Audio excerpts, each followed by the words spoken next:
The fox girl tried to bow low, her sensitive tail accidentally whipped across his thighs. The ceremonial mistake. The crystalline corridors of Moonspire Citadel reflected fractured rainbows across polished floors as Amara Sylvain adjusted her ceremonial robes for the third time. Her pearl-white tail twitched with barely contained anxiety, the fur rippling like wind across water. Today marked the arrival of Ambassador Darian Ashworth, the human envoy sent to negotiate the first lasting peace between their peoples in generations. Stillness reflects inner harmony, her mentor had reminded her that morning, but stillness was impossible when her tail seemed determined to broadcast every flutter of nervous energy coursing through her body. The great doors opened with a resonant chime. Amara took her position among the other attendants, her fox ears angling forward attentively as the delegation entered. Ambassador Ashworth moved with quiet confidence, his dark hair touched with silver at the temples, his expression thoughtful rather than stern. Unlike the stiff military officials flanking him, something about his posture suggested genuine openness. When Lord Regent Kai-Shin gestured for formal introductions, Amara stepped forward with practiced grace. This was the moment she'd rehearsed countless times, the deep reverence bow that honored both her Kitsune heritage and acknowledged the guest's status. She folded forward smoothly, arms extended, head lowered in perfect form. But her tail had other intentions. Hypersensitive to the cocktail of anxiety and something else, something warm and unsettling that had sparked when Darian's gray eyes briefly met hers, her tail moved with instinctive response. It swept across his thigh in a soft, unmistakable brush before she could stop it. The sound of her sharp inhale echoed too loudly in her own ears. Among Kitsune, such contact was profoundly intimate, an involuntary confession of feeling. Her ears flattened in mortification as she completed the bow, certain she'd destroyed not just her own reputation, but potentially the entire negotiation. She straightened slowly, prepared for disgust or anger. Instead, Darian's expression held only gentle surprise, followed by something that looked remarkably like understanding. His voice, when it came, was pitched low enough that only she could hear. "I believe I startled you. My apologies." The words made no sense. He was apologizing to her? Amara's tail curled tight against her leg as confusion replaced horror, her mind unable to process this unexpected kindness. Unexpected understanding. The following morning arrived with the soft luminescence that gave Moonspire its name. Amara had barely slept, replaying the incident in endless variation, each iteration more catastrophic than the last. She'd expected reassignment at minimum, perhaps formal censure. Instead, she'd been specifically requested to serve as Ambassador Ashworth's personal guide through the Citadel's cultural centers. The assignment felt like prolonged punishment. She found him waiting in the dawn atrium, studying a wall of living moss that grew in intricate Kitsune script. He turned at her approach, and that same calm regard from yesterday settled over his features. No mockery, no knowing smirks, just patient attention that made her tail twitch despite her best efforts at control. "Good morning, Amara. I hope I'm pronouncing that correctly?" "You are," she managed, surprised he'd bothered to learn her name. Most dignitaries barely acknowledged attendants as individuals. "I'm to show you the floating gardens, if that pleases you." "It does, though I admit I'm more interested in understanding your people than simply seeing beautiful architecture." They walked through corridors of moonstone and silver, Amara explaining the significance of various artistic installations while hyper-aware of the space between them. Darian asked questions that revealed genuine curiosity about Kitsune philosophy, about the relationship between their physical forms and emotional expression, about what it meant to live in a society where feelings manifested in ways humans couldn't easily hide.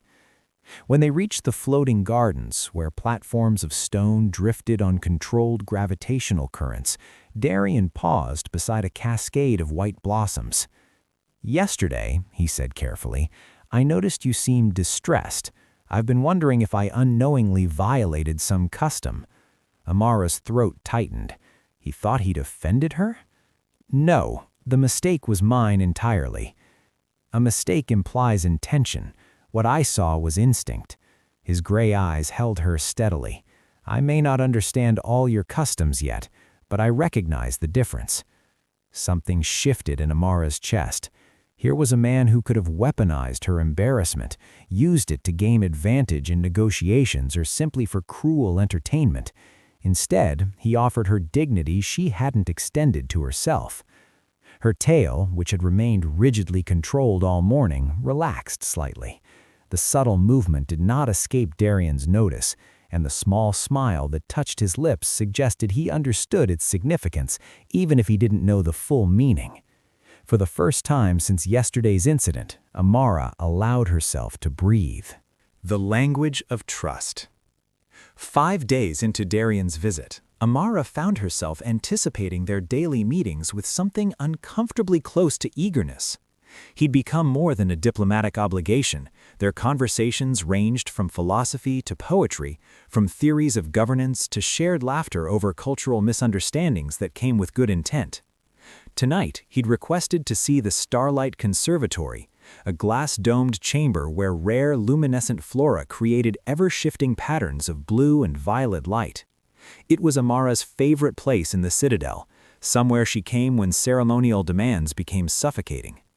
"This is extraordinary," Darian breathed as they entered, his face illuminated by the ethereal glow.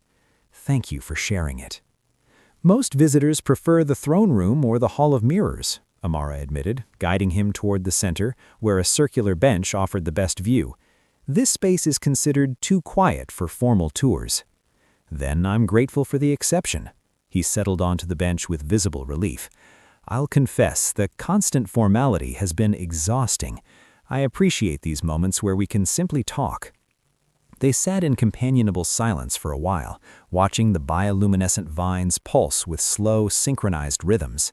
Amara's tail rested beside her, its tip occasionally twitching, small movements she was increasingly unable to suppress around Darian.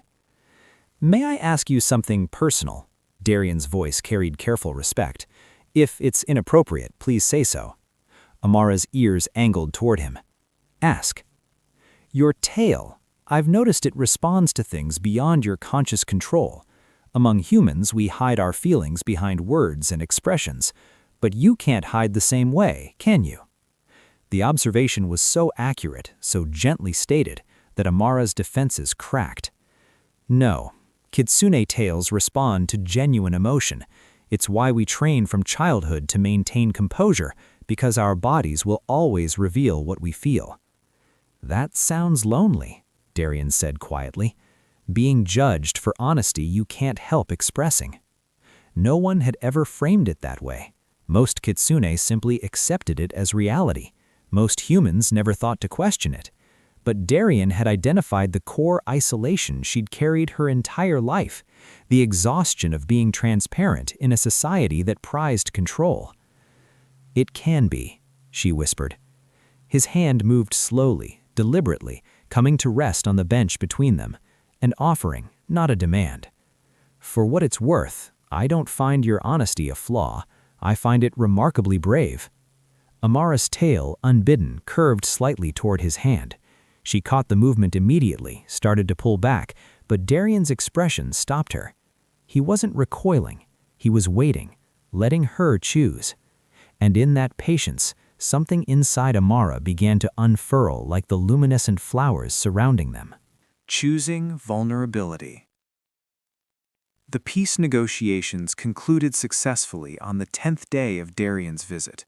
Trade agreements were signed, borders reconfirmed, frameworks for future cooperation established. The formal celebrations would continue for days, but for Amara and Darian, time was running short. They'd fallen into a pattern of meeting in the Twilight Garden after official duties concluded, a private space where wisteria cascaded in purple curtains and the air smelled of night-blooming jasmine. It had become their refuge, the place where attendant and ambassador could simply be Amara and Darian. Tonight felt different. Tomorrow he would return to human territories, possibly for years. The knowledge sat heavy between them. "I'll miss these conversations," Darian said, his shoulder nearly touching hers as they sat on the garden's stone wall. "I've learned more about honest communication in 10 days with you than in decades of diplomatic training." Amara's tail rested across her lap, its tip twitching with the conflicted emotions she no longer tried to suppress around him. "You've taught me something equally valuable, that being seen doesn't have to mean being judged." Amara. Her name on his lips carried weight. "I need you to know what I feel when I'm with you. It's not protocol or strategy, it's real. But I won't ask you for anything you're not ready to freely give." Her heart hammered against her ribs. This was the moment where training dictated she should retreat, should maintain appropriate distance, should remember the impossibility of anything between them. Instead, she found herself turning toward him fully. "Among my people," she said, her voice steadier than she felt, "when a kitsune allows their tail to touch someone deliberately, it's the deepest expression of trust. That first day, that was accident. But this?" She lifted her tail slowly, giving him every opportunity to move away. When he remained still, barely breathing, she let the soft fur wrap gently around his wrist. The contact sent warmth cascading through her entire body, vulnerability and desire intertwined. Darian's free hand rose carefully to cup her cheek, his thumb brushing the edge of her jaw with reverent gentleness. "Are you certain?" Instead of answering with words, Amara closed the distance between them, her lips finding his in a kiss that tasted of jasmine and starlight and the terrifying freedom of choosing to be known completely. His arms came around her carefully, holding her as if she were something precious rather than forbidden.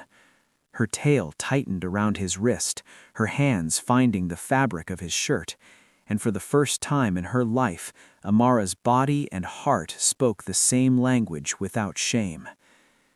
When they finally parted, breathless and flushed, Darian pressed his forehead to hers. "Come with me tomorrow." The invitation hung in the air between them, impossible and tempting in equal measure. Intimacy without accident. Amara had given her answer before dawn, not with words, but with a formal request to Lord Regent Kaishin for transfer to the human embassy as cultural liaison. The regent had smiled knowingly, as if he'd anticipated this outcome all along. Now, in the private moonlit pavilion where departing guests spent their final evening, Amara stood with Darian among cascading silver blossoms, acutely aware that this wasn't goodbye, but rather a beginning. "I keep waiting to wake up," she admitted, her tail wrapped loosely around his waist as they swayed to music only they could hear. "For someone to tell me this is inappropriate or impossible." "It's definitely unprecedented," Darian murmured against her hair. "A kitsune choosing to leave Moonspire, an ambassador courting someone who was technically assigned to serve him. The diplomatic implications alone will keep both our councils busy for months." Having second thoughts? Her ears angled back slightly, anxiety creeping in despite his embrace.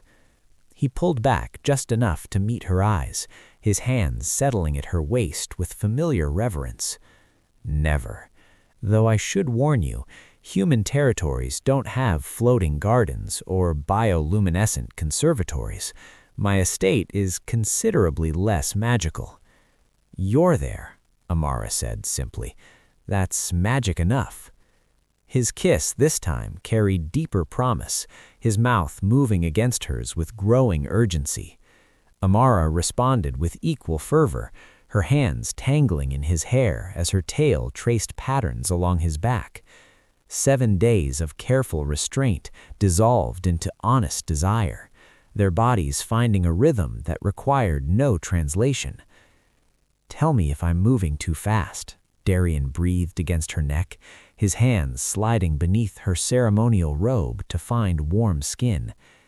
"Don't you dare stop," her voice came out husky, transformed by need she'd denied for too long. "I'm choosing this, choosing you, completely." They sank together into cushions scattered across the pavilion floor, clothing gradually discarded between kisses that grew increasingly desperate. Darien's hands explored her curves with worshipful attention, learning what made her gasp and shiver. Amara's tail remained wrapped around him throughout, no longer a source of embarrassment, but a second language speaking what words couldn't capture. When they finally joined together, Amara's soft cry echoed through the pavilion, mingling with Darien's answering groan.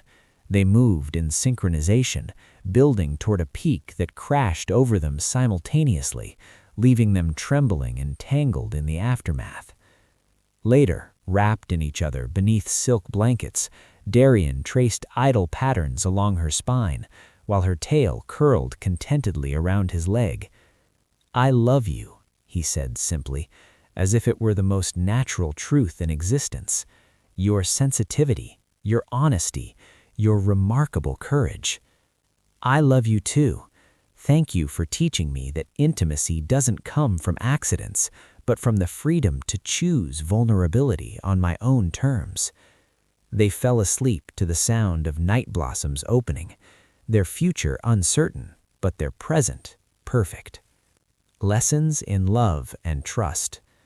True intimacy is never born from accident, but from the conscious choice to be vulnerable with someone who has proven themselves worthy of that gift.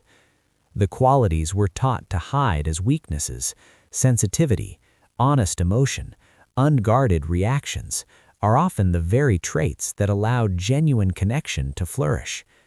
Love doesn't demand we change who we are. It creates space where we can finally become ourselves fully, without apology or fear.